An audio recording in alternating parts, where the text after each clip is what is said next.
Hello, നമ്മുടെ കുറച്ച് subscribers journaling video ചെയ്യുമെന്ന് പറഞ്ഞിട്ട് കമൻറ്റ് ഇട്ടിട്ടുണ്ടായിരുന്നു. അപ്പോൾ ഇന്ന് നമ്മൾ ജേർണലിംഗ് വീഡിയോ ആണ് ചെയ്യുന്നത്. അതിനാവശ്യമായിട്ടുള്ള സപ്ലൈസ് ആണ് കാണിക്കുന്നത്. ഇത് വാഷി ടേപ്സ്.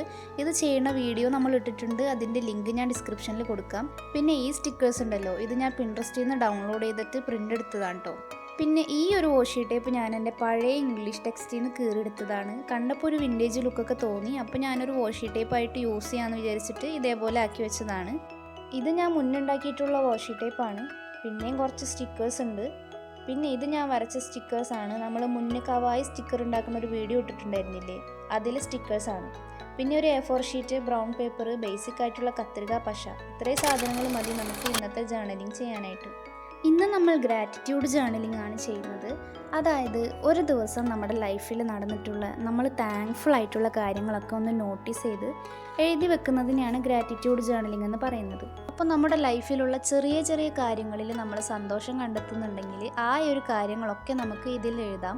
അതുപോലെ തന്നെ ഗ്രാറ്റിറ്റ്യൂഡ് ജേർണലിംഗ് ചെയ്യുന്നതിലൂടെ നമുക്ക് നമ്മുടെ പേഴ്സണൽ ഡെവലപ്മെൻറ്റിനും സെൽഫ് ഇംപ്രൂവ്മെൻറ്റിനൊക്കെ ഇത് ഒരുപാട് സഹായിക്കും. അപ്പോൾ ഇത് ചെയ്യുന്നതിലൂടെ നമുക്ക് നല്ലൊരു പോസിറ്റീവ് എനർജി കിട്ടും. കാരണം നമ്മുടെ ലൈഫിൽ നമ്മൾ നടന്നിട്ടുള്ള പോസിറ്റീവായിട്ടുള്ള കാര്യങ്ങൾ മാത്രമാണ് നമ്മൾ ഫോക്കസ് ചെയ്യുന്നത്.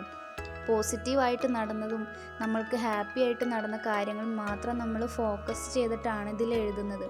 അതുകൊണ്ട് തന്നെ നമുക്ക് പോസിറ്റിവിറ്റി കൂട്ടാനും സഹായിക്കും. ക്ലാസ് വല്ലാണ്ട് നീണ്ടു പോയോ എന്നൊരു സംശയം. നമ്മുടെ വാഷി ടേപ്പില്ലേ, അത് ഇതേപോലെ പകുതി ഒന്ന് കട്ട് ചെയ്തിട്ട് നമ്മളെ കോർണറിലൊന്ന് ഒട്ടിച്ചു കൊടുക്കുന്നുണ്ട്. പിന്നെ ഞാനിവിടെ ഡേറ്റും മന്തും ഒക്കെ ഒന്ന് എഴുതി കൊടുത്തിട്ട് അതിനൊന്ന് ഹൈലൈറ്റ് ചെയ്യുന്നുണ്ട്. നിങ്ങളുടെ കയ്യിൽ ഇപ്പോൾ ജേർണൽ സപ്ലൈസ് ഇല്ലയെന്ന് വെച്ചിട്ട് നിങ്ങൾ ജേർണലിംഗ് ചെയ്യാതിരിക്കുകയൊന്നും വേണ്ട. നമുക്ക് ജസ്റ്റ് ഒരു പെന്നും പേപ്പർ ഉണ്ടെങ്കിലും നമുക്ക് ജേർണലിംഗ് ചെയ്യാം. പിന്നെ ഞാൻ ഇതേപോലെ ഒരു സ്റ്റിക്കർ എടുത്തിട്ട് ഈ സൈഡിലായിട്ടൊന്ന് ഒട്ടിച്ചു കൊടുക്കുന്നുണ്ട്. സ്റ്റിക്കർ ഒട്ടിക്കാൻ എനിക്ക് ഭയങ്കര ഇഷ്ടമാണ് ജേർണലിങ്ങിൽ. പിന്നെ അതിന് ഇതേപോലെ ഒന്ന് ഹൈലൈറ്റ് ചെയ്ത് കൊടുക്കണം. ഞാൻ ഹെഡിങ്ങിനെ ഹൈലൈറ്റ് ചെയ്യാൻ മറന്നു, അതുകൊണ്ടാണ് ഇപ്പോൾ ചെയ്യുന്നത്. പിന്നെ ഞാനിത് എഴുതാൻ തുടങ്ങിയത് ഒരു 5 മണി ആ സമയത്താണ് കേട്ടോ. അതുകൊണ്ട് ഞാൻ ആ ഒരു ടൈം വരെ നടന്നിട്ടുള്ള കാര്യങ്ങളൊക്കെ ആലോചിച്ചിട്ട് ഇതേപോലെ ഒന്നും ഇങ്ങനെ എഴുതി കൊടുക്കുന്നുണ്ട്. ചെറിയ ചെറിയ കാര്യങ്ങളായാലും നമുക്ക് ഇതിലൊന്ന് എഴുതി കൊടുക്കാം. അത് എഴുതി കഴിയുമ്പോൾ നമുക്ക് കിട്ടുന്ന ഒരു സാറ്റിസ്ഫാക്ഷൻ അത് വേറെ തന്നെയാണ്. അപ്പോൾ ഞാനിങ്ങനെ എല്ലാ കാര്യങ്ങളും ആലോചിച്ച് ഇതേപോലെ ഒന്ന് എഴുതി കൊടുക്കുന്നുണ്ട്. പിന്നെ അടുത്തൊരു സ്റ്റിക്കർ എടുത്തിട്ട് ഇതാ അതിൻ്റെ സൈഡൊക്കെ ഒന്ന് ഇതേപോലെ ഒന്ന് കട്ട് ചെയ്ത് കൊടുത്തിട്ട് അത് സൈഡിലായിട്ടൊന്ന് ഒട്ടിച്ചു കൊടുക്കുന്നുണ്ട്. സ്റ്റിക്കേഴ്സ് ഒട്ടിച്ച് കഴിഞ്ഞിട്ട് ഇതേപോലെ ബോർഡർ കൊടുത്താൽ അതിന് കുറച്ചും കൂടെ ഒന്ന് ഹൈലൈറ്റ് ചെയ്ത പോലെ തോന്നും. പിന്നെ നമ്മളൊരു A4 ഷീറ്റിൻ്റെ പീസ് എടുത്ത് വെച്ചിട്ടുണ്ടായിരുന്നില്ലേ, അത് ഇതേപോലെ ഒന്ന് കൈ കൊണ്ട് കീറി കൊടുക്കുക. ചെറിയൊരു റെക്റ്റാങ്കിൾ പീസാണ് നമുക്ക് ആവശ്യമുള്ളത്. അപ്പോൾ ഇതേപോലെ കൈ കൊണ്ട് കീറി കൊടുക്കുന്നതാണ് അതിൻ്റെ ഒരു ഭംഗി. എന്നിട്ട് നമ്മൾ ഈ ഒരു സൈഡിലായിട്ട് ഇത് ഒട്ടിച്ചു കൊടുക്കുന്നുണ്ട്. ഇതിൻ്റെ ഉള്ളിൽ നമുക്ക് എഴുതാനുള്ളതാണ്.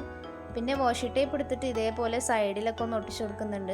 എന്നിട്ട് നമ്മൾ ഇതിൻ്റെ ഉള്ളിൽ ഒന്ന് വരച്ചു കൊടുക്കുന്നുണ്ട്. വരച്ചപ്പോഴാണ് കുറച്ചും കൂടെ ഭംഗി എനിക്ക് ഫീൽ ചെയ്തത്. ഇതേപോലെയൊക്കെ ഒന്ന് വരച്ചു കൊടുക്കുന്നുണ്ട്. അത് കഴിഞ്ഞിട്ട് ഞാൻ ചെറിയ സ്റ്റിക്കേഴ്സൊക്കെ ഇവിടെ ഒട്ടിക്കാമെന്ന് വിചാരിച്ചത്. പിന്നെ എൻ്റെ കയ്യിൽ ചെറിയ സ്റ്റിക്കേഴ്സ് ഇല്ലാത്ത കാരണം വരയ്ക്കാൻ ഏറ്റവും എളുപ്പവും കാണാൻ ഭംഗിയായിട്ടുള്ള ടുലിപ്സാണ് വരച്ചു കൊടുക്കുന്നത്. അത് വരച്ചിട്ട് നല്ല ഹൈലൈറ്റ് ചെയ്ത് കളറൊക്കെ ചെയ്ത് കൊടുക്കുന്നുണ്ട്. നിങ്ങൾക്കും ഇതേപോലെ ഇഷ്ടമുള്ള സാധനങ്ങളൊക്കെ വരച്ചു കൊടുക്കാം കേട്ടോ. പിന്നെ ഞാനിതാ പിന്നെയും പോസിറ്റീവായിട്ടുള്ള കാര്യങ്ങളൊക്കെ ആലോചിച്ച് ഇതേപോലെ ഒന്ന് എഴുതി കൊടുക്കുന്നുണ്ട്. ശരിക്കും പറഞ്ഞാൽ ഇത് എഴുതുമ്പോൾ നമുക്കൊരു സെൽഫ് സാറ്റിസ്ഫാക്ഷനാണ് കിട്ടുന്നത്. കാരണം നമ്മൾ നല്ല റിലാക്സ് ആയിട്ടാണ് ഇത് ചെയ്യുന്നത് തന്നെ. അപ്പോൾ നമ്മുടെ ഒരു ദിവസത്തിൽ നടന്ന കാര്യങ്ങളെല്ലാം ആലോചിച്ച് ഇതേപോലെ ഒന്ന് എഴുതാമെന്ന് പറയുന്നത് വളരെ നല്ലൊരു കാര്യമാണ്. എല്ലാവരും ഒന്ന് ചെയ്ത് നോക്കാം. പിന്നെ ഇത് അടുത്ത വാഷി ടേപ്പ് എടുത്തിട്ട് നമുക്ക് ഇത്രയും വീതി ആവശ്യമില്ല, അതുകൊണ്ട് തന്നെ ഞാൻ നടു വെച്ചിട്ടൊന്ന് കീറുന്നുണ്ട്. എന്നിട്ട് ഈ ഒരു കോർണറിലായിട്ട് ഇങ്ങനെ ഒന്ന് ഒട്ടിച്ചു കൊടുക്കുന്നുണ്ട്. ഇവിടെ ഞാനൊരു സ്റ്റിക്കർ ഒട്ടിക്കാനാണ് പ്ലാൻ ചെയ്യുന്നത്. ഈ വാഷി ടേപ്പ് ഒട്ടിച്ചപ്പോൾ നല്ല രസമുണ്ട് കാണാൻ. പിന്നെ ഈ ഒരു സ്റ്റിക്കർ ഞാനിവിടെ ഒട്ടിച്ചു കൊടുക്കുന്നുണ്ട്. അതിനെ ഒന്ന് ഹൈലൈറ്റ് ചെയ്യുന്നുണ്ട്. ഞാൻ മുന്നുണ്ടാക്കിയ വാഷി ടേപ്പിൽ എനിക്ക് ഈ 3 വാഷി ടേപ്സാണ് ഏറ്റവും കൂടുതൽ ഇഷ്ടമായത്. അതുകൊണ്ടാണ് ഞാനിത് സെലക്ട് ചെയ്തത് ജേർണലിംഗ് ചെയ്യാൻ. അന്ന് വാഷി ടേപ്സ് ഉണ്ടാക്കിയിട്ട് പിന്നെ ഞാൻ ജേർണലിംഗ് ഒന്നും ചെയ്തിട്ടുണ്ടായിരുന്നില്ല. അപ്പോൾ ഗ്യാപ്പ് ഉള്ളിടത്തൊക്കെ കുറച്ച് സ്റ്റാർസും ലവും ഒക്കെ വരച്ചു കൊടുത്തിട്ടുണ്ട്. പിന്നെ നമ്മൾ ആ ബ്രൗൺ പേപ്പർ ഇല്ലേ, അതെടുത്തിട്ട് ഇതേപോലെ ഒന്ന് കട്ട് ചെയ്തെടുത്തിട്ട് ഈ ഒരു കോർണറിൽ ഇങ്ങനെ ഒന്ന് ഒട്ടിച്ചു കൊടുക്കാം. പിന്നെ നമ്മൾ ജേർണലൊക്കെ ചെയ്യുമ്പോൾ കണ്ടിട്ടില്ലേ ഇതേപോലത്തെ ഡൂഡിൽസൊക്കെ, ആ ഒരു ഡൂഡിൽസ് ഞാനിവിടെ വരച്ചു കൊടുക്കുന്നുണ്ട്. അത് 2 സൈഡിലേക്ക് ആക്കിയിട്ട് ഇതേപോലെ ഒന്ന് വരച്ചു കൊടുക്കുന്നുണ്ട്.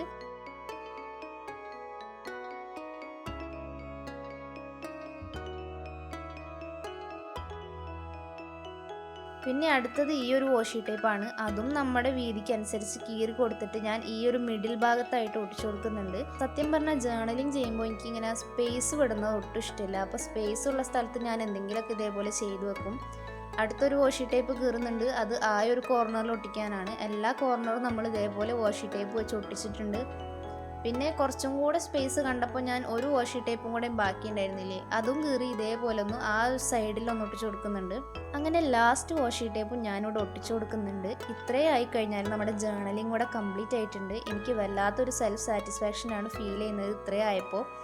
അപ്പോൾ വീഡിയോ ഇഷ്ടപ്പെട്ടാൽ ലൈക്ക് ചെയ്യുക. എല്ലാവരും ഇതൊന്ന് ട്രൈ ചെയ്ത് നോക്കുക. അടുത്ത വീഡിയോയിൽ കാണാം. ബൈ.